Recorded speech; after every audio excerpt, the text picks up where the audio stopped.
Big TV ముందుగా బులెటిన్లో headlines. Gannavaram మాజీ ఎమ్మెల్యే వల్లభనేని వంశీ 11 మంది అనుచరులను అదుపులోకి తీసుకున్న పోలీసులు. మరో 6 కోసం గాలింపు. గత ప్రభుత్వ నిర్వాహకంతో అనేక సమస్యలని పరిష్కరిస్తూ అభివృద్ధి వైపు ఆంధ్రప్రదేశ్ ని తీసుకువెళ్తామన్న ఆంధ్రప్రదేశ్ ముఖ్యమంత్రి నారా చంద్రబాబు నాయుడు. భారత రాజ్యాంగ నిర్మాత డాక్టర్ బిఆర్ అంబేద్కర్ కు వైఎస్ జగన్ ఘన నివాళి. ఎమ్మెల్సీ కవిత మరియు ఎమ్మెల్యే హరీష్ రావు బీఆర్ఎస్ నాయకుల హౌస్ అరెస్ట్. బీఆర్ఎస్ నాయకుల ఇళ్ల వద్ద భారీగా మోహరించిన పోలీసులు. నంద్యాలలో ఆర్యవైశ్య కుటుంబం అదృశ్యం. కుటుంబంతో సహా ఆత్మహత్య తప్పదని సెల్ఫీ వీడియో విడుదల. శ్రీకాకుళంలో దారుణ ఘటన చోటు చేసుకుంది. ఇండియన్ ఆర్మీ కాలింగ్ సంస్థ ఫౌండర్ ప్రెసిడెంట్ బసవరమణ తన వద్ద శిక్షణ కోసం వచ్చిన అభ్యర్థుల పట్ల పైశాచికంగా ప్రవర్తించాడు. ఆర్మీ, నేవీ, ఎయిర్ ఫోర్స్ లో ఉద్యోగాలు ఇప్పిస్తామంటూ లక్షలాది రూపాయలు వసూలు చేస్తూ పైగా అభ్యర్థులను తీవ్రంగా కొడుతున్నాడు. దీనికి సంబంధించిన వీడియో నెట్టింట వైరల్ అవుతుంది.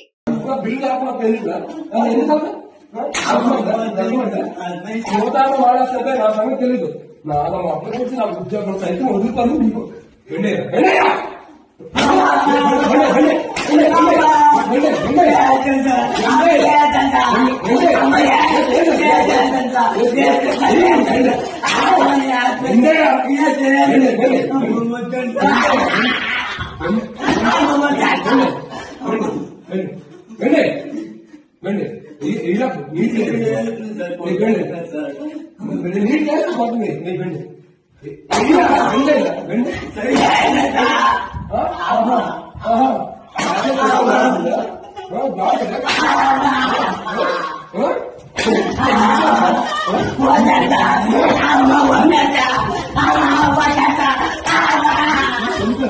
చెప్పండి.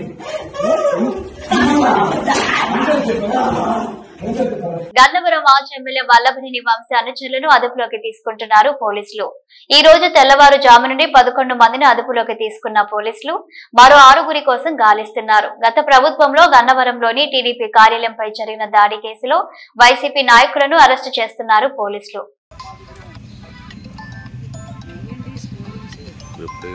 పంజాబ్ రాష్ట్రంలోని శంభు సరిహద్దు నిరసన ప్రదేశం నుంచి 101 మంది రైతులతో కూడిన బృందం ఈ రోజు దేశ రాజధాని ఢిల్లీకి మార్చిగా బయలుదేరుతుందని రైతు నాయకుడు స్వరణ్ సింగ్ పంధేర్ తెలిపారు. పంటల మద్దతు ధరకు చట్టబద్ధత కల్పించాలని డిమాండ్ చేయడంతో పాటు వివిధ సమస్యలను సత్వరమే పరిష్కరించాలని గత కొంతకాలంగా కేంద్ర ప్రభుత్వానికి వ్యతిరేకంగా రైతులు నిరసన చేస్తున్నారు. అయితే రైతుల మార్చి దృష్ట్యా హర్యానాలోని అంబాలా పోలీసులు అలర్ట్ అయ్యారు. సీనియర్ అధికారులతో పలు పోలీసు బృందాలను సరిహద్దు ప్రాంతాల్లో పటిష్ట బందోబస్తు ఏర్పాటు చేశారు. ఇదిలా ఉండగా పంజాబ్ లోని మనసా దగ్గర బటిండా వైపుగా 50 వాహనాల్లో వెళ్తున్న 300 మంది రైతులను పోలీసులు అడ్డుకున్నారు. దీంతో పలు ప్రాంతాల్లో ఘర్షణ తలెత్తింది. ఈ గొడవలో 3 పోలీసులకు సైతం తీవ్ర గాయాలయ్యాయి. ఆంధ్రప్రదేశ్ మంత్రి నారా లోకేష్ మంగళగిరిలో నిర్వహిస్తున్న ప్రజా దర్బార్ నేడు 50వ కార్యక్రమం నిర్వహించారు. వివిధ ప్రాంతాల నుండి ప్రజలు ప్రజా దర్బార్ కార్యక్రమానికి చేరుకుని తమ వినతులను లోకేష్ కు అందించారు. సాధ్యమైనంత త్వరగా వారి వినతులను పరిష్కరించేలా చూస్తానని మాట ఇచ్చారు లోకేష్.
గత ప్రభుత్వ నిర్వాహకంతో అనేక సమస్యలు వచ్చాయి. వాటి అన్నిటినీ అధిగమిస్తున్నామని సెకండ్ క్వార్టర్ లో దేశ గ్రోత్ రేట్ 8% అయితే ఆంధ్రప్రదేశ్ గ్రోత్ రేట్ 8.75%కి వచ్చాం. ఒక్కో సమస్యని పరిష్కరిస్తూ అభివృద్ధి వైపు ఆంధ్రప్రదేశ్ ని తీసుకువెళ్తున్నామని అన్నారు ఆంధ్రప్రదేశ్ ముఖ్యమంత్రి Nara Chandrababu Naidu. We are preparing Vision 2047. Swarna Andhra Pradesh Vision 2047. We are keeping very high targets, 15% growth rate. Everybody is saying, is it possible? It is possible, we wanted to prove it. 14 to 19, we are able to grow at the rate of 13.5% at that time. Now we are talking 15% growth rate. Even today position Andhra Pradesh is not up to the mark. We are having legacy problems. We are correcting all legacy problems. This second quarter, if you see, all India growth rate is 8%. Andhra Pradesh growth rate is 8.75%. We are monitoring everything real time. Once in 3 months, we are able to study growth rate, GSDP, GDP, other states, wherever there is information we are monitoring. YSRCP కేంద్ర కార్యాలయంలో భారత రాజ్యాంగ నిర్మాత doctor BR Ambedkar వర్ధంతి సందర్భంగా మాజీ ముఖ్యమంత్రి YS Jagan BR Ambedkar ఫోటోకు పూలమాల వేసి ఆయనకు నివాళులు అర్పించారు.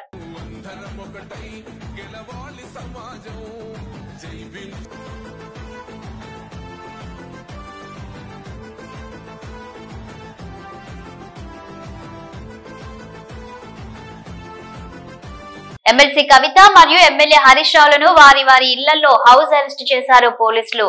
కవిత మరియు హరీష్ రావు ఇళ్ల ముందు భారీగా మోహరించారు పోలీసులు.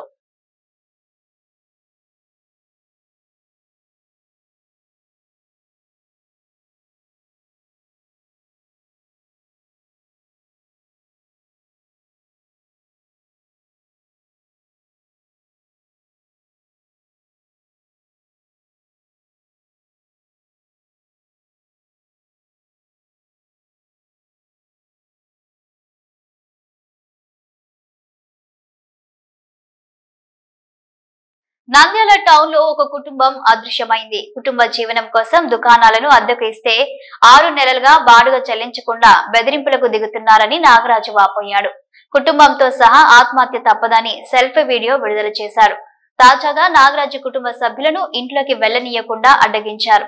కొద్ది రోజుల నుంచి నాగరాజు కుటుంబ సభ్యుల ఫోటోలు వీడియోలు తీసి తప్పుగా సోషల్ మీడియాలో పోస్ట్ చేస్తానని వేధింపులకు గురి చేశారని అన్నాడు.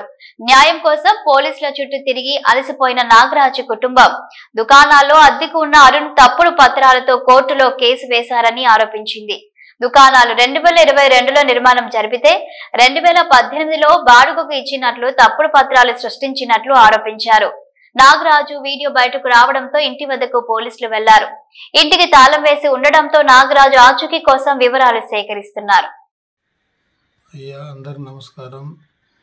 నా పేరు తుమ్మండ్ర నాగరాజు అంటారు. ఎన్జిఓస్ కాలంలో ఉన్నా. నేను ఏదో కష్టమో నిష్ఠురమో ఏదో తిప్పలు పడి పిల్లల కోసం రూములు కట్టించుకొని బాడీకి ఇచ్చుకున్నా. ఆ బాడీ గీకుండగా నన్ను చంపుతప్పుడు బెదిరించుకుంటే 5 నెలల నుంచి బాడీ గీయడం లేదు. నేను ఎవరు చెప్పుకోలేకుండా ఈ నువ్వు బతకాలనిపిస్తుంది. నాకు 20 ఏళ్ళు చంపుతారని భయపడుతున్నాం. కొట్టడానికి వస్తున్నారు, అంగటికి రానికుంటారు.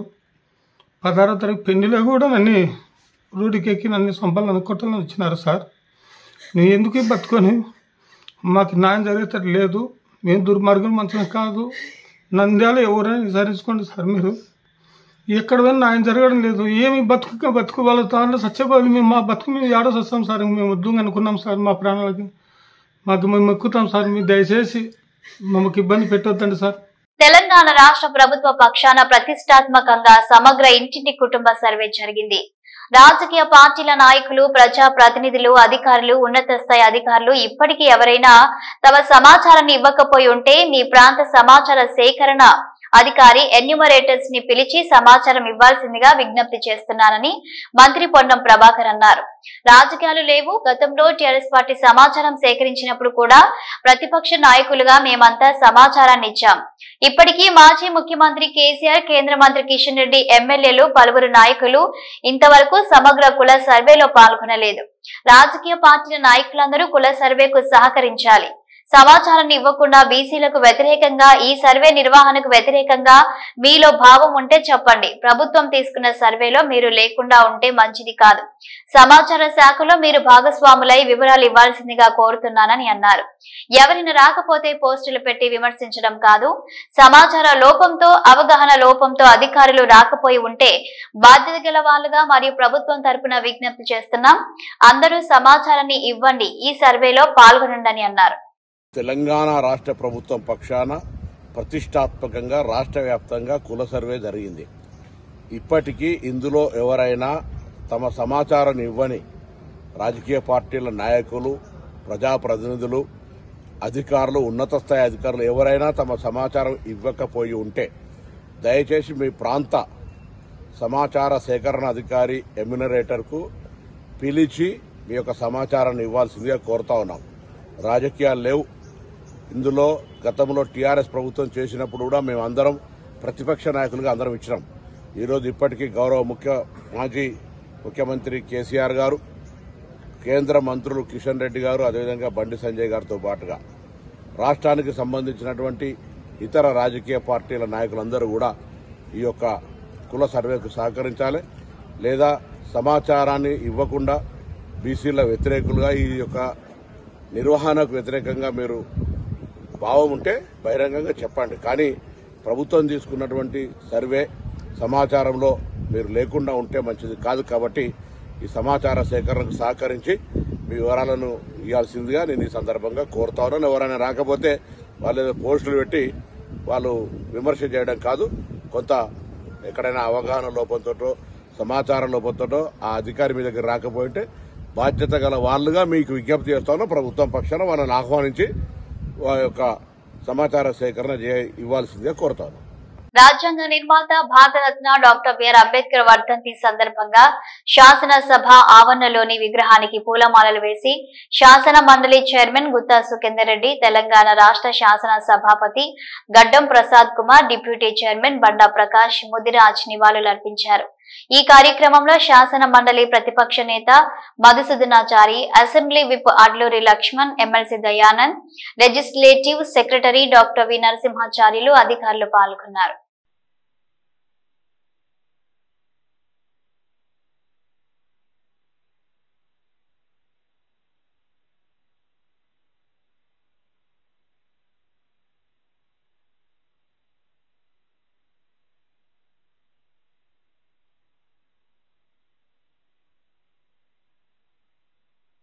విజయవాడలో బ్లేడ్ బ్యాచ్ మరోసారి రెచ్చిపోయింది. Ajit Singh Nagar Rupalakshmi Sai bar and restaurant వద్ద పట్టుకూడి కోసం పాన్ షాప్ నిర్వహిస్తున్న విజయ్ కుమార్ పై ఒక తాగుబోతు దాడికి దిగాడు.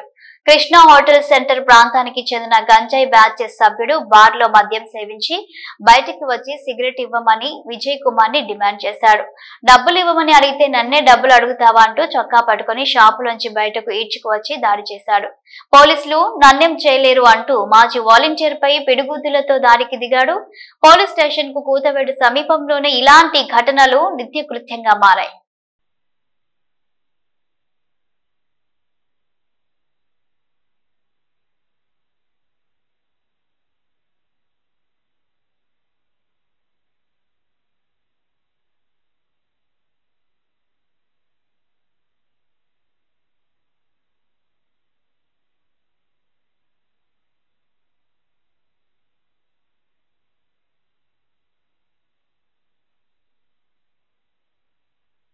దుర్గమ్మను దర్శించుకున్న కేంద్ర మంత్రి సురేష్ గోపి విజయవాడ కేంద్ర పెట్రోలియం, సహజ వాయువు, పర్యాటక శాఖ సహాయ మంత్రి సురేష్ గోపి శుక్రవారం ఇంద్రకీలాద్రిలో కనక దుర్గమ్మను దర్శించుకుని పూజలు జరిపారు.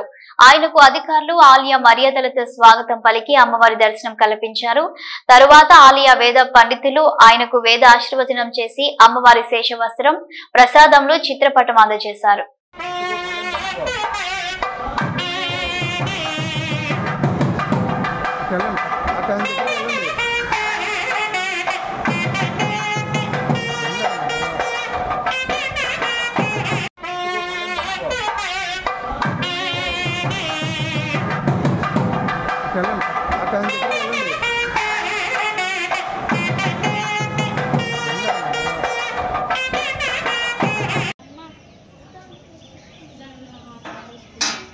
రంగారెడ్డి మీర్పేట్ మున్సిపల్ కార్పొరేషన్ అధికారుల పనితీరును నిరసిస్తూ మీర్పేట్ మున్సిపల్ కార్పొరేషన్ కార్యాలయం ముందు కార్పొరేటర్ విజయలక్ష్మి రాజు నిరాహార దీక్షకు కూర్చున్నారు.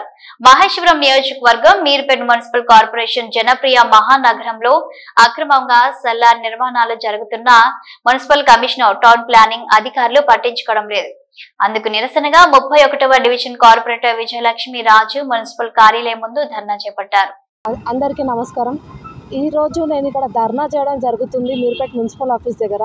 నేను ఏప్రిల్ నుండి నేను జనప్రియలో ఇల్లీగల్ అవుతుందని చెప్పి కంప్లైంట్స్ ఇస్తున్నా. దీని మీద ఎలాంటి యాక్షన్ లేదు. దయచేసి ఇప్పటికైనా అధికారులు ముందుకు వచ్చి దీని మీద యాక్షన్ తీసుకోవాలి, కఠిన చర్యలు తీసుకోవాలని నేను కోరుకుంటున్నాను. ఏప్రిల్ నుండి ఇస్తున్నా సార్. ఇప్పటికీ 3 కమిషనర్లు మారిరు. అయినా సరే ఏదో ఒక కమిషనర్ వచ్చి మాకు న్యాయం చేస్తాడు అనుకున్నాము.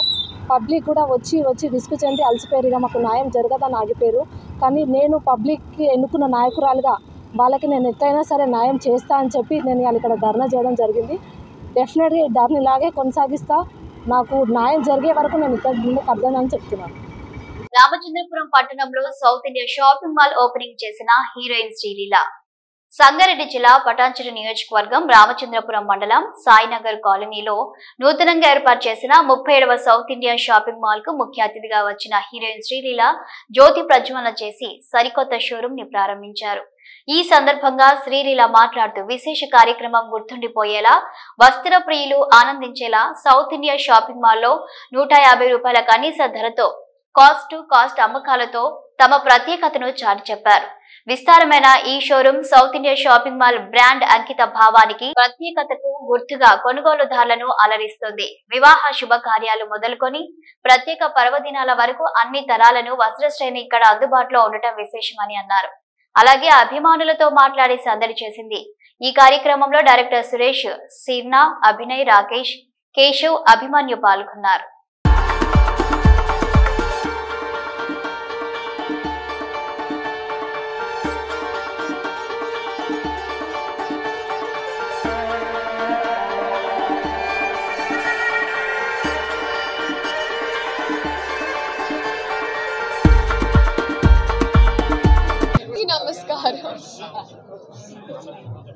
South India shopping mall 37th store open చేస్తున్నాం.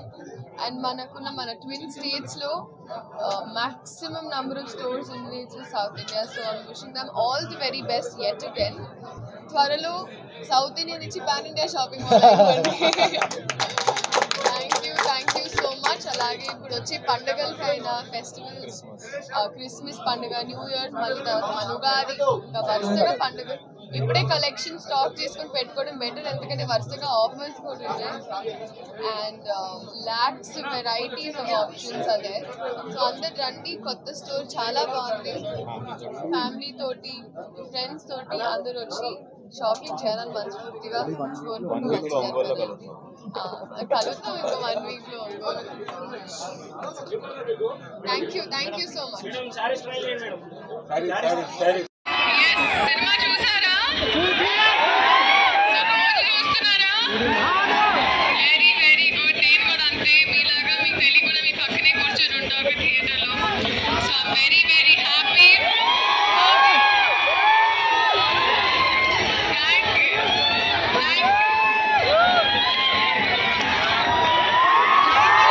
Thank you so much.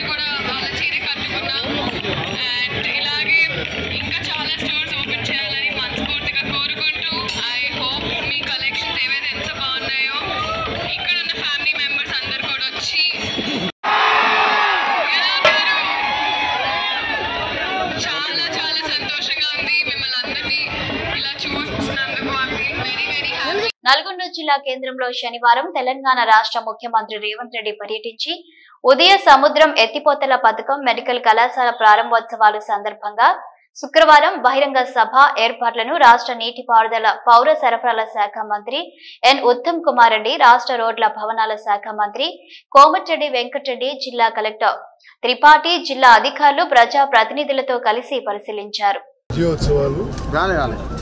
నల్గొండలో ఈ వెన్యూలో ఒక అద్భుతమైన బహిరంగ సభ ద్వారా రాష్ట్రం మొత్తానికి ఒక మెసేజ్ పంపించుకున్నాము.